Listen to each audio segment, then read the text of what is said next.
जिनको कानून का कै भी नहीं पता, जिनको ये भी नहीं पता कि सर्वोच्च न्यायालय सुप्रीम कोर्ट है, आज वो लोग ये ज्ञान दे रहे हैं कि अरावली हिल्स के विनाश का कारण सुप्रीम कोर्ट है। ये वीडियो पूरी देखना बिना स्किप किए, तभी समझ पाएंगे।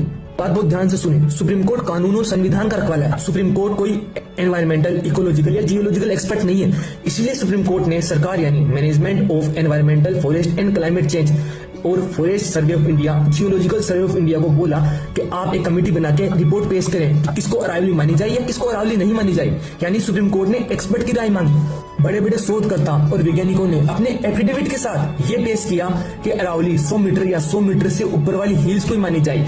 यही एक यूनिफॉर्म डेफिनेशन होनी चाहिए अरावली की। ये सुप्रीम कोर्ट ने नहीं बोला, ये रिपोर्ट भारत सरकार के पर्यावरण मंत्रालय द्वारा दी गई।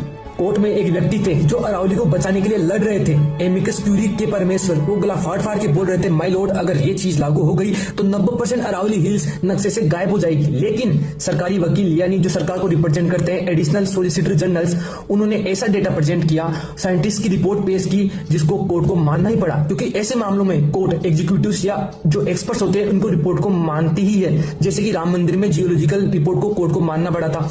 कोर्ट ने डिसीजन भी दिया था। इसे बोलते हैं doctrine of judicial restaurant. Court के पास कोई काउंटर डेटा भी नहीं था कि वो उनके एविडेंसेस को ना माने। बात आती है कि कोर्ट ने माइनिंग को टोटली बैन क्यों नहीं किया। इसका आंसर है स्टेट ऑफ बिहार वर्सेस पवन कुमार का केस, जिसमें टोटली बैन था। वहां पे माइनिंग माफिया आ गए और डीएसपी को डंपर से कुचल के मार दिया। इसीलिए सर्वोच्च न्यायालय अरावली को माफिया का अड्डा नहीं बनाना चाहती। सबको लग रहा है कि माइनिंग ओपन हो गई है, बिल्कुल गलत लग रहा है और बिल्कुल गलत न्यूज है।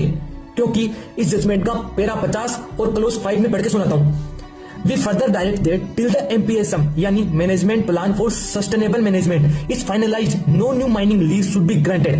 मतलब जब तक कि MPSM एक डेटा तैयार करके नहीं बताएगा कि क्या है क्या नहीं है, तब तक के लिए लीज के जो भी कॉन्ट्रैक्ट है वो नहीं दिए जाएंगे। सुप्रीम कोर्ट ने साफ साफ मना किया है। यानी सुप्रीम कोर्ट ने ताला लगा के चाबी अपनी जेब में रख ली है। कोर्ट ने तो पैरा 50 में MPSM का एक सुरक्षा कवच बना दिया और माइनिंग पर रोक भी लगाई है। सारा का सारा दोष कोर्ट को नहीं, गवर्नमेंट को भी जाना चाहिए। क्योंकि पर्यावरण मंत्रालय ने ऐसी रिपोर्ट का प्रस्ताव रखा है जो कि शुरू से ही गलत था। उन्हीं की कमिटीज ने ये रिपोर्ट तैयार की है। लड़ाई जनता वर्सेस कोर्ट में नहीं होनी चाहिए। जिन्होंने रिपोर्ट का प्रस्ताव दिया उनके साथ होनी चाहिए।